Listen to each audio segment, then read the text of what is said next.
त्वमेव साक्षात् श्रीमहालक्ष्मी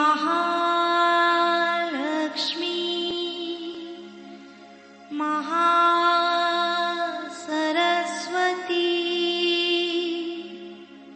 महाकाली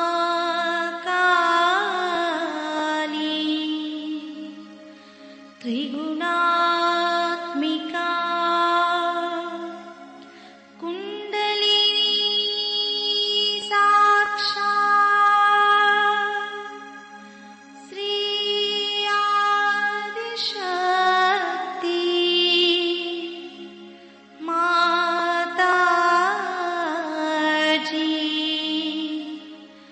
श्री निर्मला देव्यै नमो नमः।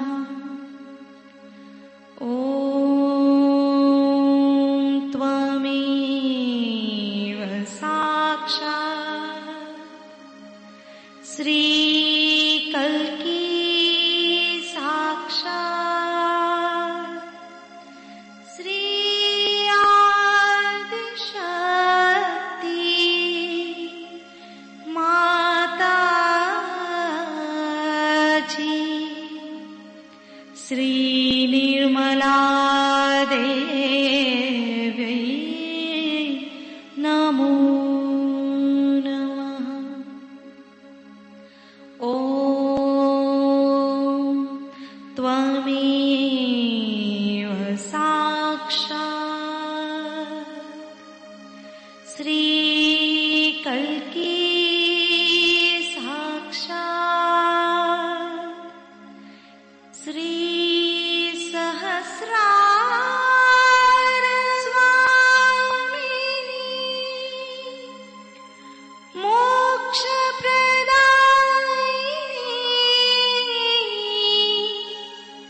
माताजी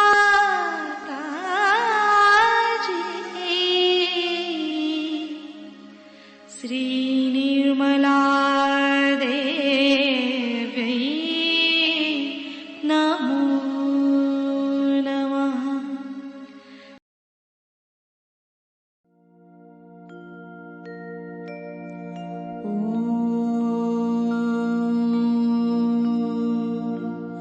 तमेव साक्षात् श्री गणेश साक्षात् श्री आदिशक्ति माताजी श्री निर्मला देवै नमो नमः।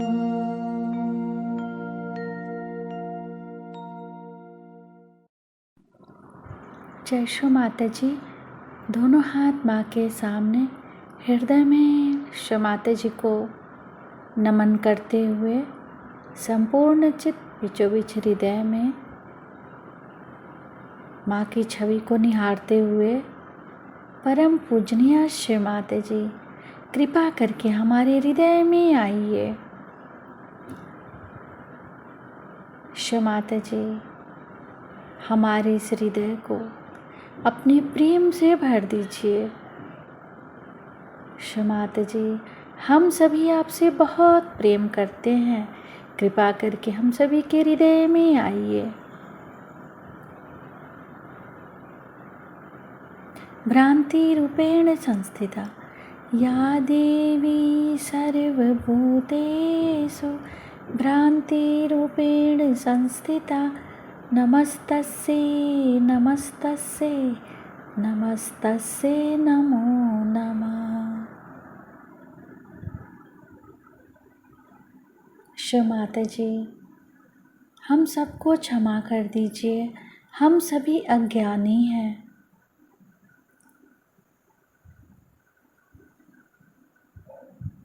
पूरा चित्त बीचों बीच हृदय में माँ की छवि को निरंतर देखते हुए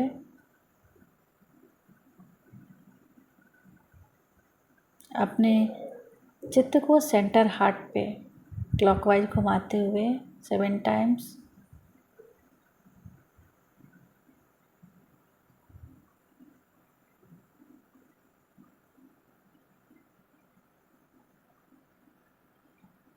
श्री माता जी, हम सभी के हृदय को और पावन कीजिए ताकि आप यहाँ आ सकें।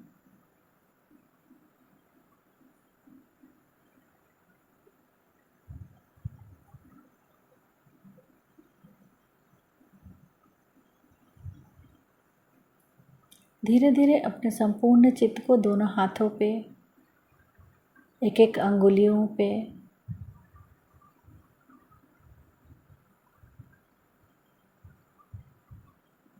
दस अंगुलियों को एक साथ देखेंगे।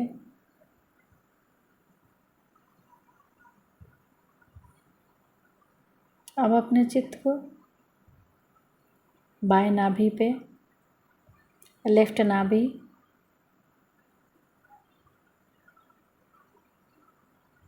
श्री माता जी, आपकी परम कृपा में हम शांत हैं, संतुष्ट हैं और उदार भी हैं। बार बार प्रार्थना, श्री माता जी, आपकी परम कृपा में हम शांत हैं, संतुष्ट हैं और उदार भी हैं। श्री माता जी, हमारे बाएं नाभि में श्री गृहलक्ष्मी तत्व जागृत कीजिए। बाएं नाभि पे अपने चित्त को घुमाएंगे क्लॉकवाइज 7 टाइम्स।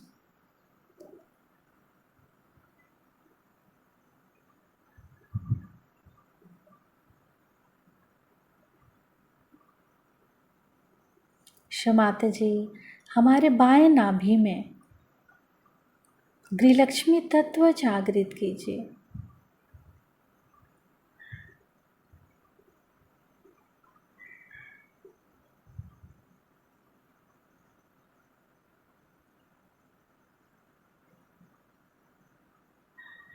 धीरे धीरे अपने संपूर्ण चित्त को राइट भाव सागर, दाहिने भाव सागर पे,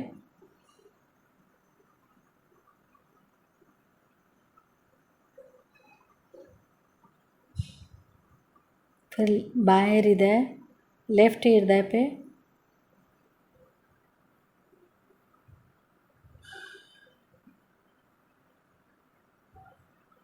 राइट विशुद्धि,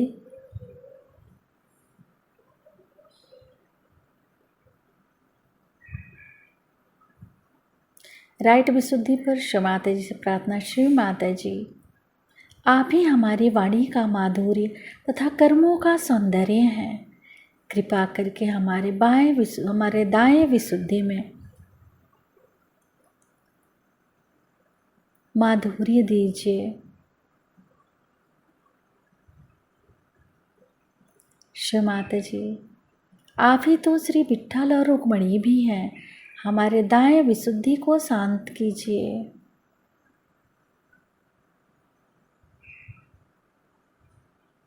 दाएं विशुद्धि पर अपने संपूर्ण चित्त को क्लॉकवाइज घुमाते हुए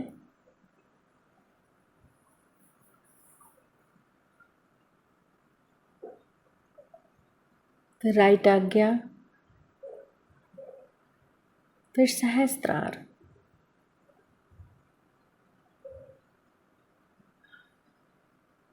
माँ के श्री चरण कमलों को सहस्त्रार पर देखेंगे, सिर के तालु भाग पर।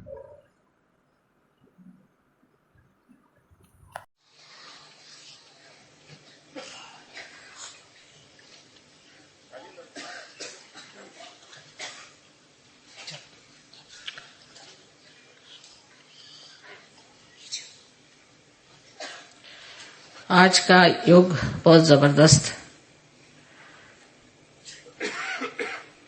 और इस विशेष योग के दिन, जिसे कि अंगारकी कहते हैं, अंगार की चतुर्थी, कृष्ण पक्ष की चतुर्थी। हर चतुर्थी को श्री गणेश का जन्मदिन मनाया जाता है, लेकिन जो मंगलवार को आती है, कभी कभी आती है साल में एक आध बार, कभी 2 बार, कभी 3 बार, जिस मंगलवार को अगर चतुर्थी आ जाए तो वो दिन बहुत बड़ा मनाया जाता है। और आज वही योग है कि हम लोग मंगलवार के रोज गणपतिपुणे में बैठे हुए हैं, जबकि यहाँ ये बड़ा भारी योग अंगारकी का माना जाता है। और यहाँ पर हजारों लोग आते हैं श्री गणेश की पूजा करने के लिए। और इस कदर वहां पर गाड़ी जाम हो गई थी, 60 गाड़ियां सामने की, हम तो पूरा घूम के फिर आए, क्योंकि कितने भी जल्दी चलने से फायदा नहीं हो। जो होना होता है इसी प्रकार होता है। और जब तक सहज में हम इस बात को नहीं समझ पाएंगे कि जो भी होता है उसको सबूरी से देखना चाहिए, उसमें सबूरी होनी चाहिए। कि अगर आप उसी वक्त जल्दबाजी करें या कुछ घबराहट आ जाए तो कार्य नहीं हो सकता। सबूरी करें, और सबूरी करने से बराबर सूझ जाता है कि क्या करना चाहिए, कैसे करना चाहिए। सो जल्दबाजी जो है ये असहज चीज है। सहज में आप में सबूरी होनी चाहिए, जिसके बारे में साईनाथ ने बहुत कहा है कि सबूरी में रहो। साई मिलत सबूरी में। और सबूरी शब्द जो है कुछ अपभ्रंश है मेरे ख्याल से, लेकिन इसका अर्थ होता है कि कोई भी बात हो रही है तो उसमें तितिक्षा माने ठहर जाना, देखना। और इस तितिक्षा में जब आप आ जाते हैं तो ये परम चैतन्य कार्य कर देता है और आपको बिल्कुल सही बात पता चल जाती है, कैसे चलना चाहिए, क्या करना चाहिए, कौन से रास्ते का अवलंबन करना चाहिए। पर आप अगर जल्दबाजी में आ जाएंगे तो आप विचारों के चक्कर में फंस जाएंगे और इधर से उधर दौड़ते हुए आपको चीज नहीं मिलेगी। और आज और ऐसा भी एक बड़ा भारी योग है कि आज जीसस क्राइस्ट का भी जन्मदिन है। हमने बहुत बार बताया है कि जीसस क्राइस्ट जो है वो श्री गणेश का ही अवतरण है, और इसका आपके पास में प्रमाण भी है, सजग। सो आज उनका जन्मदिन होना, आज इनका भी जन्मदिन होना, मंगलवार का दिन होना और इतना बड़ा समारंभ होना और सब दूर आतिशबाजी होना, ये बहुत बड़ी योग की बात है जो हम इस महागणपति के स्थान पे आकर के उस महाविष्णु की पूजा कर रहे हैं। अब समझने की बात यह है कि श्री गणेश की जो विशेषताएं हैं, उनकी कौन सी विशेषता है आज के दिन जो प्रकटित होती है। ऐसे इससे पहले मैंने बताया था कि विनय, या जिसको कहते हैं हम ह्यूमिलिटी, नम्रता, वो उनका विशेष गुण है। और दूसरा है उनका विजडम, जिसके लिए मुझे शब्द नहीं मिल रहे थे मराठी में। इसको उन्होंने बताया कि विजडम का मतलब है सुबुद्धि। चलिए ठीक है, सुबुद्धि। बहरहाल ये सब चीजों का दान गणेश तत्व से होता है, लेकिन उनमें एक और विशेष है कि वो बहुत ठंडे दिमाग आदमी है, बहुत ठंडे दिमाग आदमी है। उनकी चाल बहुत ठंडी है। जैसे कि हाथी है, हाथी में आप देखते हैं कि बहुत धीमी चाल है, पर उसकी चाल ऐसी सुंदर होती है कि किसी भी स्त्री जो अच्छे से चलती है उसको कहते हैं गजगामिनी, माने वो हाथी के जैसे चलती है। धीरे धीरे पांव उठाना, कहाँ पांव रखना वो सोचना, कहीं कोई पैर के नीचे चींटी ना आ जाए, कोई जानवर नहीं आना, इसका ख्याल करते हुए वो चलते हैं। और सामने अपनी सूंड से फूंकते चलते हैं कि सामने कोई और ऐसी चीज हमारे सामने नहीं आ जाए कि जिससे हमारे हाथ से वो नष्ट हो जाए। दूसरे वो सिर्फ घास खाते हैं और घास खाकर के भी इतने बलिष्ठ होते हैं कि जो बड़े बड़े काम होते हैं जिसमें कि बहुत वजन उठाना पड़ता है, वहां पर सिर्फ हाथी का ही उपयोग होता है। तो इस हाथी की जो विशेषता है वो ये भी है कि ये बहुत धीमी तबीयत का आदमी है, किसी मामले में जल्दबाजी नहीं करता। और दूसरी इनकी जो और विशेषता है वो ये है कि ये इनकी जो स्मरण शक्ति है, मेमोरी है, बहुत स्ट्रांग है, बहुत स्ट्रांग स्मरण शक्ति। किसी अगर बच्चे को बचपन में भी देख लेगा तो कितना भी बड़ा हो जाएगा उसको पहचान लेगा। उसी तरह से ये लेफ्ट साइड में श्री गणेश का कार्य होने के कारण आप भी जानते हैं कि जब आपकी लेफ्ट साइड कमजोर हो जाती है तो आपकी मेमोरी खत्म हो जाती है, और इसलिए हम लोग हमेशा लेफ्ट साइड को उठाते हैं जब मेमोरी खत्म हो जाती है। वजह यह है कि आपके अंदर का गणेश तत्व कम हो गया। जब आप राइट साइडेड हो जाते हैं तो आपका लेफ्ट साइड का जो गणेश तत्व कम होते जाता है। जो आदमी बहुत ज्यादा काम करते हैं, मेहनत करते हैं, उनकी मेमोरी जो है आप देखिए बुढ़ापे में इतनी खराब हो जाती है कि वो खुद को भी पहचान पाते हैं या नहीं, ऐसा प्रश्न पड़ जाता है। इसलिए श्री गणेश का जो एक विशेष गुण है कि उनकी सुबुद्धि तो है ही, पर उस सुबुद्धि के साथ उनकी जो स्मरण शक्ति है वो बहुत तीक्ष्ण है।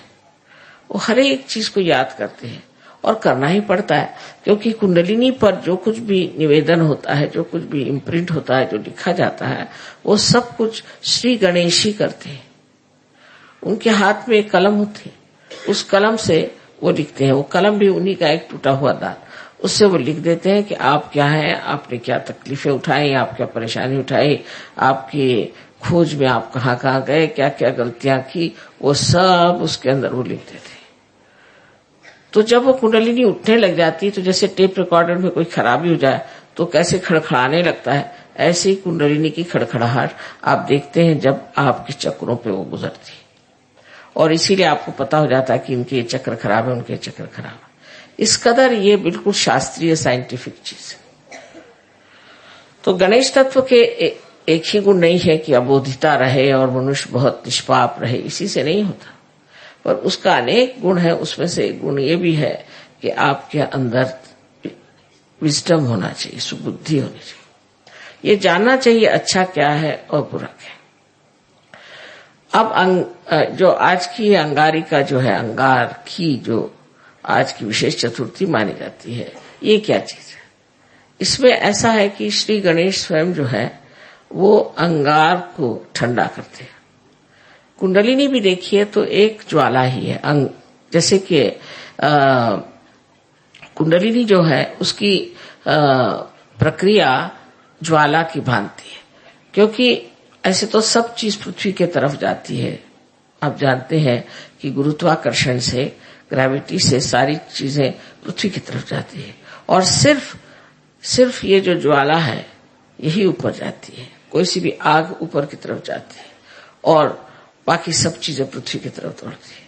ऊर्ध्व गति सिर्फ एक इस चीज को मिलती है कि जो अग्नि है, और इसलिए ये जो है ये आपकी अग्नि को शांत कर सकते हैं। ये दो तरह से अग्नि को शांत करते हैं। एक तो ये कुंडलिनी को शांत कर देते हैं, कुंडलिनी को ये बता देते हैं कि इस आदमी में ये दोष है, ये तकलीफें हैं, कोई हर्ष नहीं, तो भी आप इनको पार कराइए, क्योंकि कुंडलिनी का बालक श्री गणेश और जो आप में बालक है वो श्री गणेश है। तो वो उसी आत्मीयता से उस कुंडलिनी को समझा देता है कि तुम तो माँ हो और मैं चाह रहा हूं कि मैं इनमें जागरूक हो जाऊं, तो तुम मेरी मदद करो। और वो इस तरह से शांत हो जाती है ये सोच करके कि मेरा बालक ही ये चीज को मांग रहा है, तो वो अपनी जो भी उनके अंदर गर्मी हो, कुछ हो, उसमें एक तरह से शांति आ जाती है। जैसे कि आपने सुना होगा कि एक बार देवी बहुत नाराज हो गई और देखा कि संसार में बहुत कुछ लोग बहुत गलत काम कर रहे हैं, और उसे इतनी तकलीफ हुई, इतना संताप हुआ कि ये सारी सृष्टि जो मैंने बनाई इसको ही मैं नष्ट कर देती हूँ। तो उन्होंने ये सोच करके और सब दूर संहार की स्थिति बना ली और बहुत नाराज हो गई। और जब उनका नृत्य शुरू हो गया तब श्री महादेव ने ये सोचा कि देवी तो इतनी नाराज है, क्रुद्ध हो गई, अब सब संसार नष्ट ही हो जाएगा, तो इसका इलाज क्या है? तो उन्होंने उन्हीं का बच्चा जो कि कार्तिकेय था उसको देवी के पैर के नीचे डाल दिया। उस पे पैर रखते ही उनकी इतनी बड़ी जीभ निकल आई, ये मैं क्या कर। जो इतनी क्रोध से लाल थी वो भी उस बच्चे को देख करके एकदम शांत हो गई। इसी प्रकार ये हमारी कुंडलिनी को एक प्रकार से शांत कर देते हैं कि तुम अपने बालक को जन्म दे रही हो, इस वक्त नाराजगी ठीक नहीं किसी भी तरह से। कभी कभी तो कुंडलिनी को हमने इतना सताया होता है क्योंकि गलत गुरुओं के पास गए या कुछ गलत हम लोगों ने भी काम किए, तो बेचारी कुंडलिनी लस्तम पस्तम बिल्कुल रहती है। उसका भी आधार सिर्फ श्री गणेश है जो उसको ढकेलते हैं ऊपर की तरफ। श्री गणेश की शक्ति से ही कुंडलिनी ऊपर उठ सकती है, इसीलिए उनको अंगार कहते हैं, क्योंकि वो अपनी शक्ति कुंडलिनी को दे देते हैं। और कुंडलिनी में जो आग है या जो उसकी ज्वालाएं उठती हैं वो शांत है। आपने कभी सुना नहीं होगा कि इस तरह की शांत भी ज्वालाएं होती हैं। एकदम शांत ज्वालाएं हैं, सप्त रंग की होती है और एकदम शांत ज्वालाएं हैं और सहस्त्रार में आपको दिखाई देती है ये कितनी शांत है। ये सारा कार्य श्री गणेश ने किया हुआ।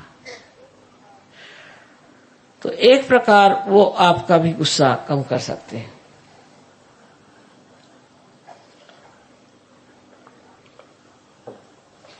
आपकी भी नाराजगी दूर कर सकते हैं। और जब हम नाराज हो जाते हैं तो उसमें हम बहक जाते हैं और हमें याद ही नहीं रहता कि हमें क्या करना चाहिए क्या नहीं करना चाहिए। उसमें हम किसी को मार सकते हैं, पीट सकते हैं, किसी को खून कर सकते हैं, कुछ भी कर सकते हैं। उस वक्त जो कंट्रोल होता है वो सिर्फ श्री गणेश से होता है और श्री गणेश जो है आपके गुस्से को ठंडा कर देते हैं। अब देखिए कि ईसा मसीह भी उसी तरह के हैं कि उन्होंने ये बताया कि सबको क्षमा कर दो, जिसने तुम्हें तकलीफ दी उसके प्रति तुम गुस्सा करते हो, पर अगर तुम सबको क्षमा करना एक बार सीख लो कि सबको क्षमा कर दे। जिन्होंने उनको इतना अपमान करके, इतना सता करके और सूली पे चढ़ाया, उनके लिए भी उन्होंने परमात्मा से, अपने पिता से कहा कि हे पिता इनको क्षमा कर दो, क्योंकि जानते नहीं है कि ये क्या करें। ऐसे जब ईसा मसीह ने कहा तो आप सोचिए जिस साल लोगों ने उनको क्रूस पे चढ़ाया, इतना परेशान कर दिया, उनके लिए भी उन्होंने इतनी क्षमा की वृत्ति ली। सो ये उनका एक चरित्र है, एक स्वभाव है। और दूसरा भी ईसा मसीह का चरित्र ऐसा है कि जब लोग उनके मंदिर के सामने बैठ करके और चीजें बेच रहे थे, जैसे अपने यहाँ भी है, मंदिरों में लोग जाते हैं तो वहां चीजें बेचते हैं और वही चीज चढ़ाते हैं, जैसे एक नारियल को चढ़ाया फिर लाकर उसको बेचते हैं, वही उसका बिजनेस बना लेते हैं। तब उन्होंने हाथ में एक खंडर लेके सबको मारा और कहा कि तुम ये बिजनेस नहीं कर सकते, तुम्हें अगर करना है तो ठीक है, जो कुछ भी है वो स्वच्छ तरीके से होना चाहिए। ये नहीं कि जो आप भगवान को चढ़ा रहे हैं उसको लाकर फिर बेच रहे हैं, जो हार भगवान को चढ़ा रहे हैं उनको लाकर फिर बेच रहे हैं। इस तरह की चीज उन्होंने कहा बिल्कुल ही गलत बात है। और इतना उन्हें क्रोध आया कि उन्होंने हाथ में हंटर लिया और उसको सबको तड़ातड़ मारना शुरू कर दिया। ये दूसरी साइड है। ऐसे श्री गणेश की भी एक दूसरी साइड है। दूसरी साइड गणेश की ये है कि जिस वक्त कोई भी राक्षस या दुष्ट आपको परेशान करेगा या तंग करेगा तो वो गणपति है, माने गणों के वो राजा है, तो वो उन राक्षसों को और दुष्टों को नष्ट करते हैं, उनको एकदम उनका सर्वनाश कर देते हैं। आपको कुछ कहने की जरूरत ही नहीं है, आपको कुछ बताने की जरूरत नहीं, वो खुद ही आपके साथ लगे हुए हैं गण लोग, और वो ऐसे लोगों को ठीक ही कर देते हैं जो आप लोगों को तंग करें। सहयोग में आप लोग जान लीजिए कि आप पूरी तरह से सुरक्षित हैं और आपको कोई भी नहीं दुख दे सकता। हाँ, अगर आप सहयोग में हैं तो आपके गण जो है वो चारों तरफ घूम रहे हैं और वो यहां भी पधारे हैं और वो हर समय आपके ऊपर अपनी सुरक्षितता का उन्होंने पूरी तरह से आपके ऊपर अपना आच्छादन डाल दिया, पूरी तरह से आपको ढक लिया। आपको कोई भी तरह की तकलीफ परेशानी नहीं हो सकती। फिर आप उसको चमत्कार कहते हैं, माँ किस तरह से मैं बच गया, पता नहीं क्या हुआ, मैं कैसे बच गया। ये सब गणों का काम है। और गण ये कार्य जब करते हैं तब समझ लेना कि आप वाकई में एक सहयोगी हैं। अगर वो ये कार्य आपके लिए नहीं करते हैं तब तो समझना है कि आप अभी तक पूरी तरह से सहयोगी नहीं हो। दूसरी बात गणों की ऐसी होती है कि हमेशा हमारे शरीर में भी वो कार्यान्वित रहते हैं। शरीर से बाह्य की चीजें जो करते हैं वो सिर्फ आप जब पार हो जाते हैं, जब आपका संबंध परमात्मा से हो जाता है, तब वो आपका शरीर और आपका सब धन और आपकी सब चीजें, बच्चे, सबको संभालते हैं। पर उससे पहले हमारे अंदर वो एंटीबॉडीज बन करके जीते हैं। और ये जो एंटीबॉडीज होती है यही हमें रोगों से बचाती है और उससे हम लड़ झगड़ सकते हैं। तो इसका चक्र जो है सेंटर हार्ट, यहाँ पर स्टर्नम करके जो हड्डी है उसके अंदर शुरू में होता है। 12 साल तक ये एंटीबॉडीज तैयार होती हैं और फिर सारे शरीर में दौड़ करके तैयार रहते हैं। जब भी कोई परेशानी होगी तो स्टर्नम हिलने लग जाएगा और उसके हिलते ही जैसे रिमोट कंट्रोल होता है इस तरह से इनको पता हो जाता है और ये फिर उस आने वाले कोई भी जो आदमी आपके ऊपर आक्रमण कर रहा है या कोई सी भी चीज आक्रमण कर रही है, कोई वायरस आ रहा है या किसी भी तरह का कोई रोग आपके अंदर घुस रहा हो, उससे ये लड़ते हैं। पर जब आप माँ के विरोध में कार्य करते हैं, माँ के विरोध में काम करने का मतलब है नैतिकता से गिर जाना। पिता के विरोध में जाने का मतलब है कि आप कार्यशील न हो, कार्यक्षम न हो, आप कार्यकर्ता न हो, आप में आलस्य आ जाए। ये तो पिता के खिलाफ पाप है। लेकिन माँ के खिलाफ पाप है जहाँ आप अपनी नैतिकता को खो देते हैं। जिन्होंने अपनी नैतिकता को खो दिया है ऐसे लोगों का ये चक्र बहुत कमजोर हो जाता है और इसीलिए फिर ये चक्र जो है इसको ठीक करने में बड़ी मुश्किल हो जाती है। और जो लोग इस तरह से गिर जाते हैं और उनका ठीक होना भी मुश्किल हो जाता है, जैसे एड्स की बीमारी है या इसी तरह की जो बीमारियां हैं जिसे कि हम गुप्त रोग कहते हैं, ये सारे गुप्त रोग अनैतिकता से आते हैं और ये अनैतिकता के रोग जो हैं किसी तरह से भी ठीक नहीं हो सकते जब तक आपके गणेश तत्व ठीक नहीं हो जाएगा।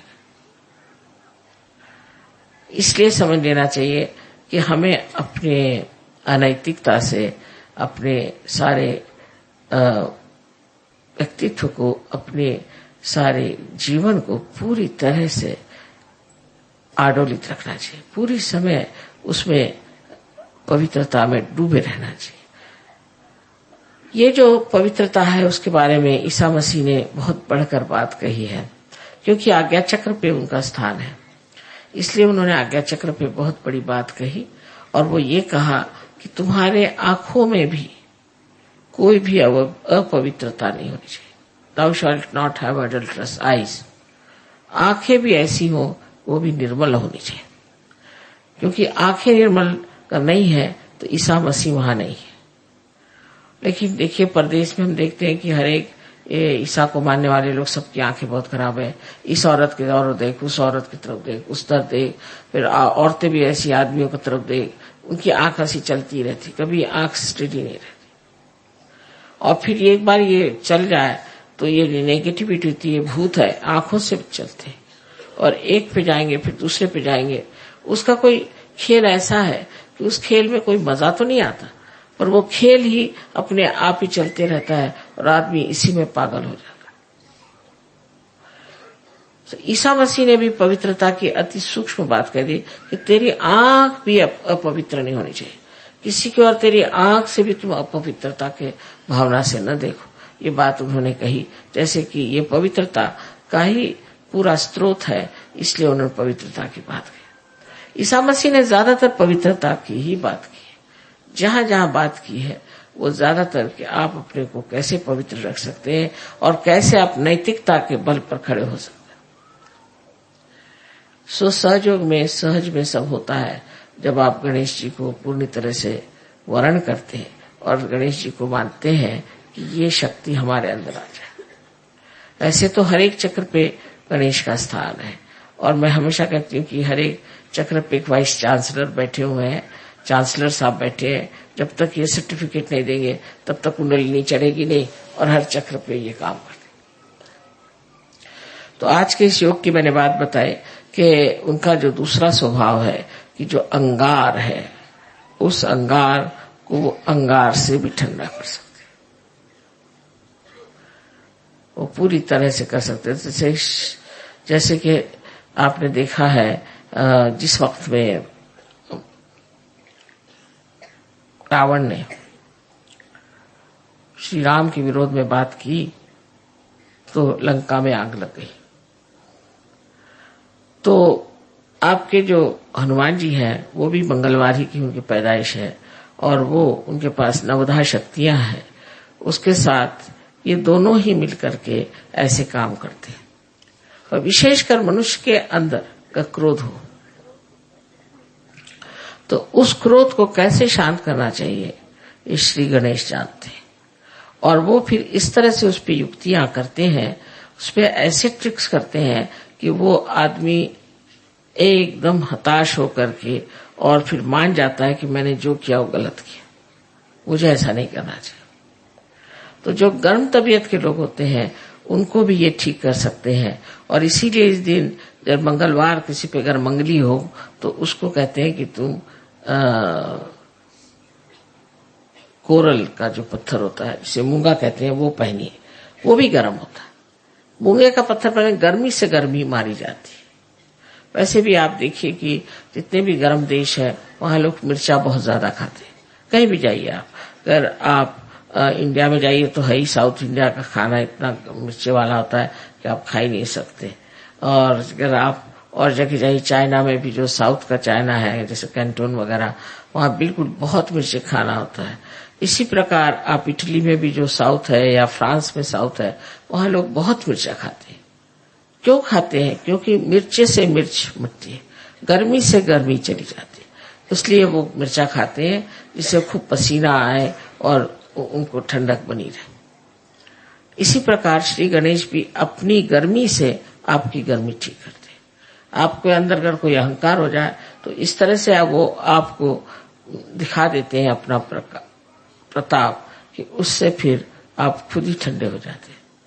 और ये जितनी भी बीमारियां हैं इसमें भी बहुत गर्मी निकलती है, बहुत जनरेट होती है, और इस गर्मी के कारण ही आदमी अस्वस्थ हो जाता है। इसलिए ठीक है कि हम इस गर्मी का ही इलाज करें और उसके लिए श्री गणेश की आराधना करें और उनके प्रति अपने को विशेष रूप से समर्पित करें। आज का दिन बहुत ही बड़ा मैं सोचती हूँ जो ये 3 चीजों का योग यहाँ हो गया कि आज ही ईसा मसीह का जन्म है, आज ही मंगलवार है, आज ही श्री गणेश का भी जन्मदिन है, और आप लोग सब गणपतिपुरी में आए। ये सब कुछ इस कदर बन गया आज कि मुझे इससे बड़ा सहज में ही जो एक चमत्कार होता है ऐसे लग रहा है कि बड़ा भारी चमत्कार है कि इस वक्त सब लोग आए। पर उसमें तकलीफ भी हो गई कि सब यहाँ पर इतने लोग भीड़ कर गए थे कि हम तो जाम में फंस गए और देर हो गई। पर देर या कोई सी भी चीज होती उसमें सबूरी की बात है। हम तो हमेशा सोचते हैं कि जो समय हमारे नियत है वही समय पूजा होगी, उससे पहले हो ही नहीं सकती। तो इसलिए जो चीज नियति का है उसको क्यों बदला जाए, उसके तरफ लड़ाई झगड़ा करने से फायदा क्या। जो है सो है, जिस वक्त में जो होगा तब हो जाएगा, तब पूजा हो जाएगी। उसमें अब इस वक्त पूजा नहीं हो रही, ये टाइम था, हम कोई घड़ी के गुलाम तो है नहीं। लेकिन इसके फायदे कितने होते हैं ये आप आगे जाकर देखेंगे कि अगर आप टाइम का गुलामी नहीं करें तो बहुत कुछ सहयोग फैल सकता है। पर जो आदमी टाइम की गुलामी करता है वो कभी सहयोग नहीं फैला सकता, क्योंकि उसको हमेशा रहता है ये टाइम में ये करना है, ये टाइम में करना है, और सहयोग के लिए उसको टाइम ही नहीं मिलता। पर जो कहेगा कि मुझे सहयोगी करना है तो पूरा टाइम उसके लिए पड़ा हुआ है और पूरी चीज बढ़िया तरीके से हो जाती है। पर इस पर सिर्फ बात यह है कि एक तो अनुभव होना चाहिए और अनुभव होने के बाद उस पर विश्वास होना चाहिए। ऐसी ऐसी चीजें घटित हो जाती है। बहुत लोग सुबह से शाम तक मुझे अपने चमत्कार बता रहे थे कि माँ मैं तो परेशान था कि जा रहा हूँ, कब मुलाकात होगी, वो आएंगे। देखता क्योंकि सामने ही चले आ रहे। किसी भी चीज की आपके मन में इच्छा हो जाए वो चीज पूरी हो सकती है, पर विश्वास की बात है। और विश्वास में अंधविश्वास सहयोग में नहीं है, बिल्कुल अंधविश्वास नहीं, श्रद्धा है। जहां पर कि हम पूरे दिमाग से सब देखे हैं, जब हमने सब देख लिया और तब भी हम नहीं मानेंगे तो इसे क्या कहा जाएगा? इसे कहा जाएगा कि आप बहुत ही ज्यादा बेईमान हैं, या आप झूठ बोलते हैं, और या आप महामूर्ख हैं। इनमें से 3 चीजें हो सकती हैं कि आप जब सब चीजों को देख रहे हैं, उसको जान रहे हैं, वो सब वर्तित हो रहा है, उस पर भी आप उस पर विश्वास नहीं करते, तो फिर आप में कुछ न कुछ खराबी। ये सब देखते हुए आप सोच सकते हैं कि श्री गणेश कितनी बड़ी चीज है, और वो इस महाराष्ट्र में 8 अष्टविनायक हैं, जिनकी वजह से इस महाराष्ट्र को बहुत ज्यादा पुण्य मिला हुआ। लेकिन तो भी लोग इतने पागल हैं, वह इसी के पीछे दौड़ते रहेंगे, यही सब करते रहेंगे, कर्म कांडों में फंस जाएंगे, पर ये नहीं होगा कि सत्य को प्राप्त करें। अब आप लोग बहुत नसीब वाले हैं, बहुत समझदार हैं, जो आप लोगों ने सत्य को खोजा और आपने पा ली। लेकिन अब इसको बनाने के लिए आपको चाहिए कि आप गणेश के गुणों को अपने अंदर ले लीजिए। मैं देख रही थी हजारों लोग आए थे गणेश जी की पूजा के लिए। इनमें से कितने लोग गणेश जी को जो मानते हैं, कितने लोग ऐसे हैं जिनमें गणेश जी का कोई भी गुण हो? ऐसा कोई दिखाई नहीं देता। शराब पियेंगे, आपस में लड़ेंगे, झगड़ेंगे, औरतों को सताएंगे, मारेंगे, पीटेंगे, सब करेंगे, और श्री गणेश के अंगारिका में पहुंच गए।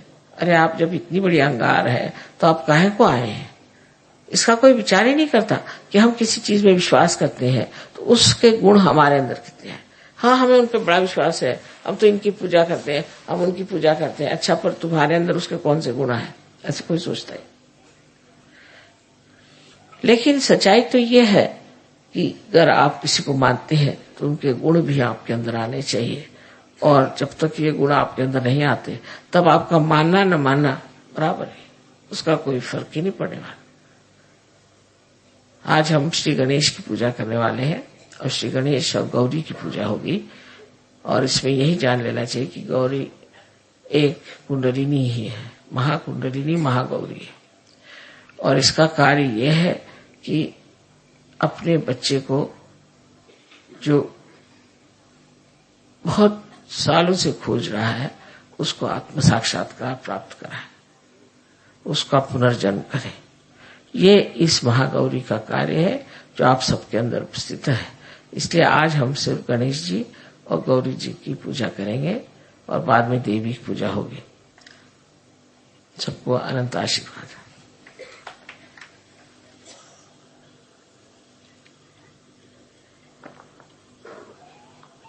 In short, I told them what is so special about today.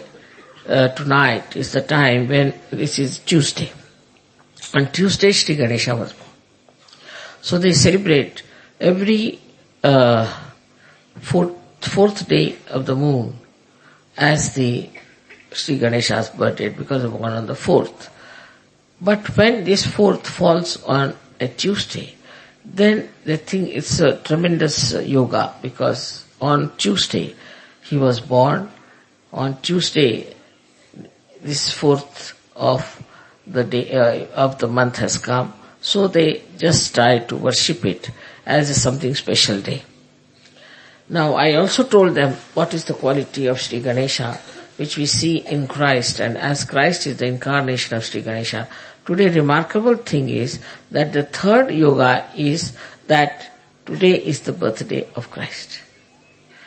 And the 4th thing, which is very important, is that you all should be here on such and such day on Ganpati. So it's very important day, and that's how we have to learn that if you worship Ganpati or if you worship Christ, we should try to think what qualities we have got within ourselves.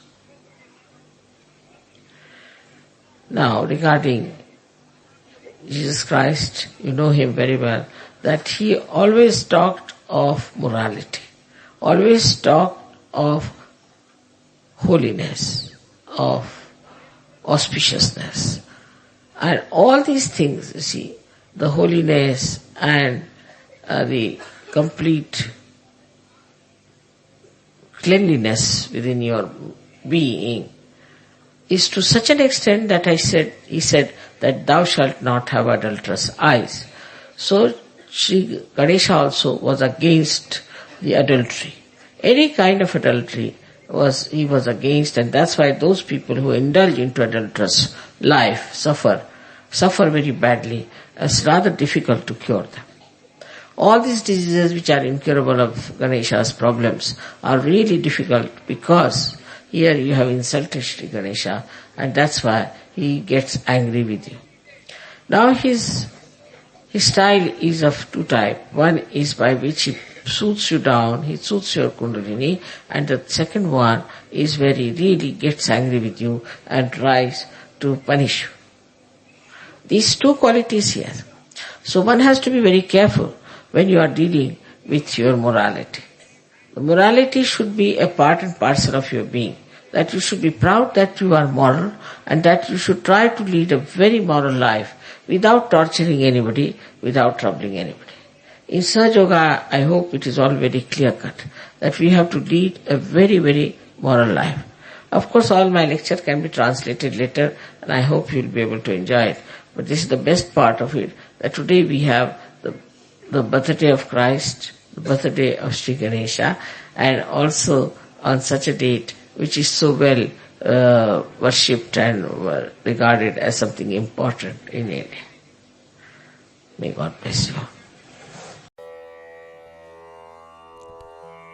Raga Sham Kalyan.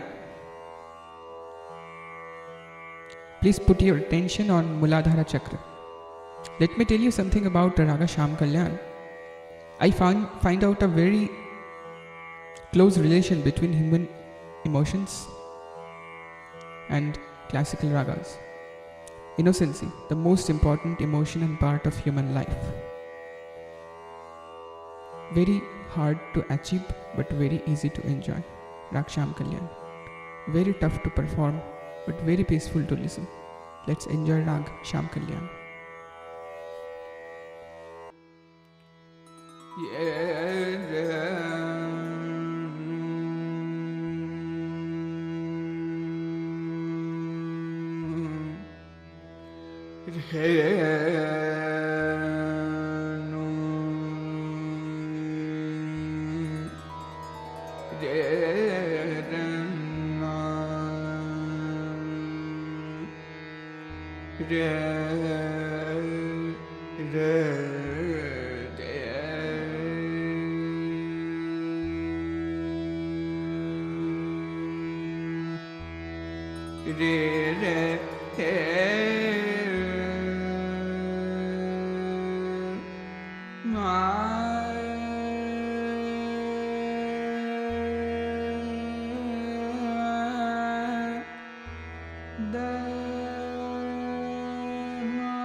re ma ma pa ga ma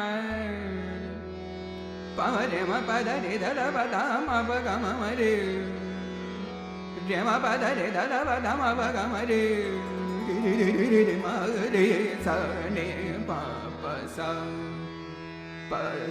ma re ma pa da ma pa ni sa da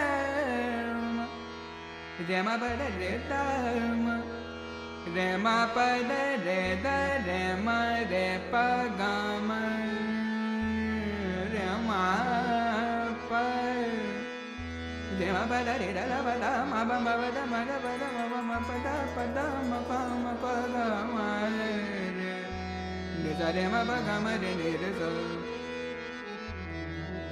re sa re ma pa ga ma re re sa re sa re ma pa ga ma re ni ma re sa ma re pa ma da pa ma ba sa ni da ma da pa ga ma re sa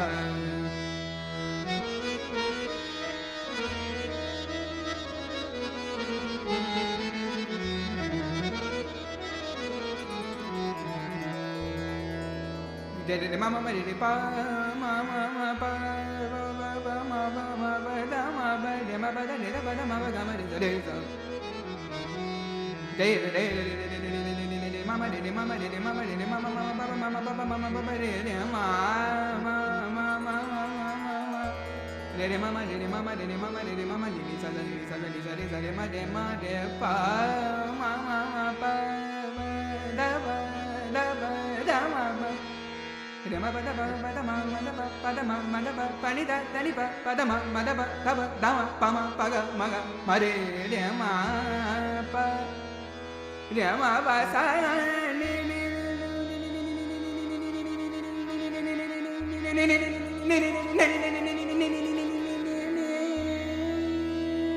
sa re ma pa da ma pa ni sa da ma re ma pa da re da ba da ma ba re ma pa re ma ne pa ma re re ma ma re pa pa re ma re ma ne pa ma pa re ma pa da ma pa ni sa ni da ba da ma ba ga ma re sa re sa ma re pa ma da ma pa sa ni da ba da ma ba ga ma re ma pa da ma ba da ma da ma ba ga ma re ma pa da ma da pa da ma pa ga ma re sa ni re sa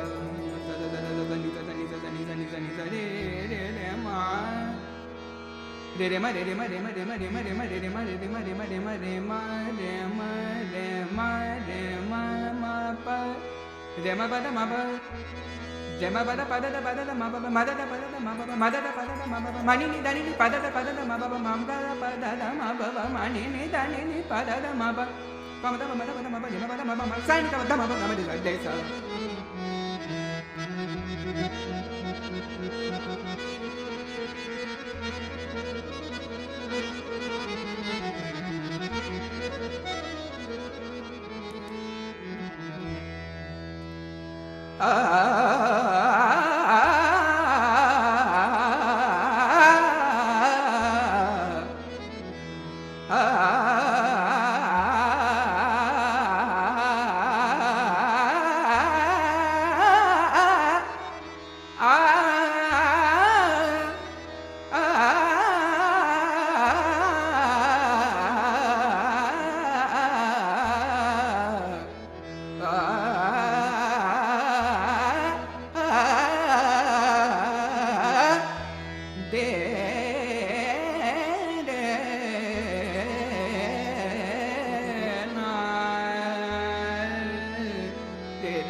रे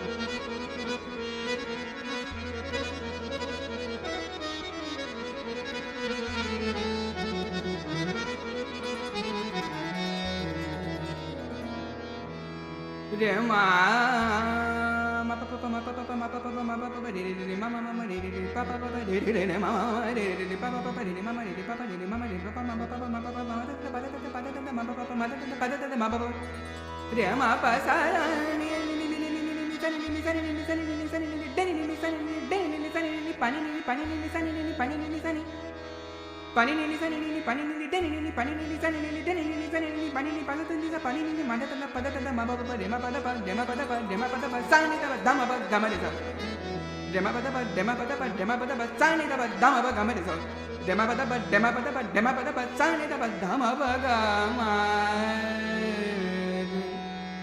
ने सा रे मा पदा मा पा गा मा नि रे सा